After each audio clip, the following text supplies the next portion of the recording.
saw Aaron out there with the boxing gloves during the ball protection drills. Is that new? Is that the first time you guys have done that this year? As far as Coach Glenn have them? Yeah. I hadn't seen him with him yet, but no, that's something we do every day. We start our practices with ball security. You guys have done all year? Yeah, that's something we've done all year. Yeah.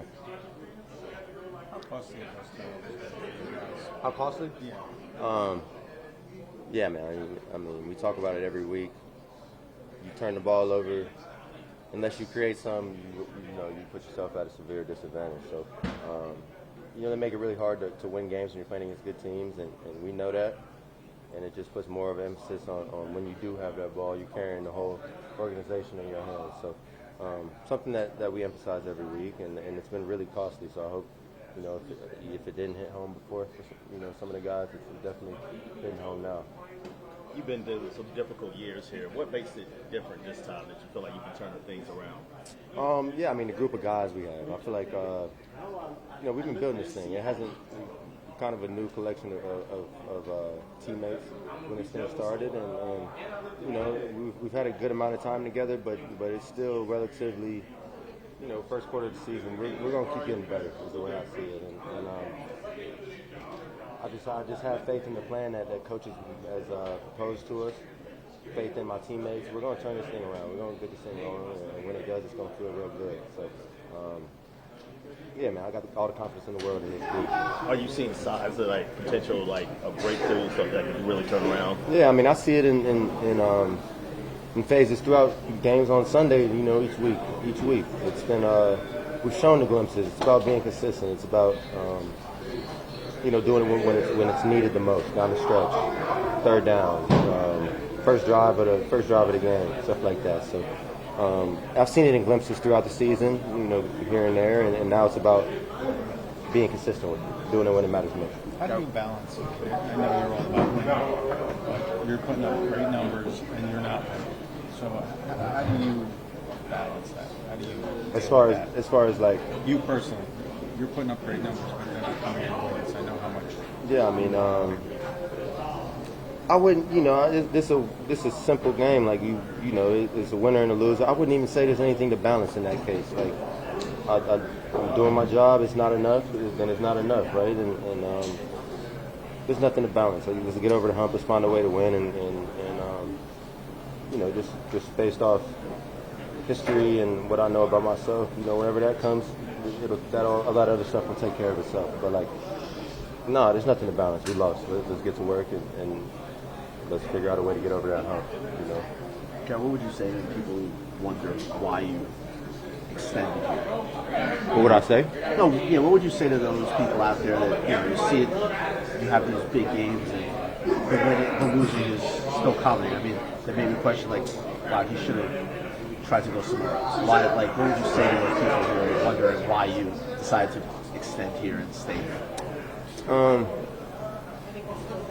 I mean, on that, I would say that's a good question, man. I would just say that it's never really been about them.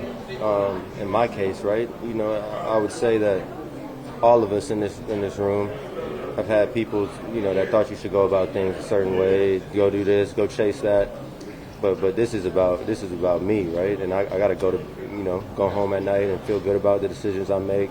And I love it here, man. These people have bought into me since I was a college kid, not knowing, what my next step was as far as football, and fan bases dove into me. This is where I want to be. This is where I want to win at. It's not about just winning. It's about where, for me, it's about where you do it at. What role did you play in that? And I truly believe, because of the things that guys that have been around here have gone through these last few years, and what we're battling to get out of, it'll make it that much more beautiful down the stretch. I don't ever lose sight of that and lose faith in what AG, Muji, the staff, and all those, everyone here has, what their plan is. How hard is it, as someone who won so much in college and I assume high school, to go through this every year?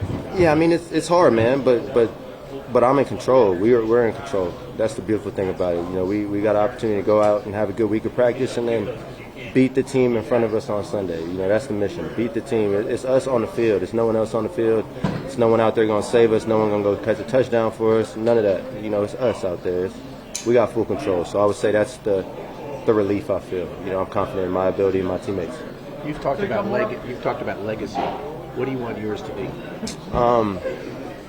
Yeah, man. I think every year it changes a little bit just because of what the season prior may have looked like, right? And so I just want to be known as resilient, someone that was out there for his teammates every week, someone that took a lot of pride in being part of the change. That's all I really want. Someone that when players around the league talk about me, they respect the way I played the game and the fact that they know what it took to get to the point that we're eventually going to be at in this facility. I would say that on my legacy, man. You see light at the end of the tunnel? Oh yeah, for sure, man. I know it's there. It's trying to get at the end of the day the rest of people to see it, and that's going to come with time. We're gonna get it. Jared, the play, the pass interference they called on you. Yeah. I'm sure you've watched that a few times since. Yeah. Do you feel that officials maybe don't give you the respect maybe you deserve as a player of your caliber? I mean, it looked like a pretty soft ball. I'm not going to say the respect I deserve. I think there's a PI, there's offensive PI, there's defensive PI, and it's like a judgment call. You call it, you don't. I don't think there needs to be a scale based on what you've done prior. That maybe that's the problem. But with that said, I got to do my part to make sure that there's no gray area, no confusion for the ref, and he's not forced to make that judgment call. At the end of the day, I probably didn't need it, and we're sitting here, who knows how the game went. So if that happens, So you're putting it more on yourself than it being a bad call. Yeah, I'll say that. I didn't need it. I'll clean that up and I'll catch it without using none of that. You know what I'm saying? Make it easy on the ref.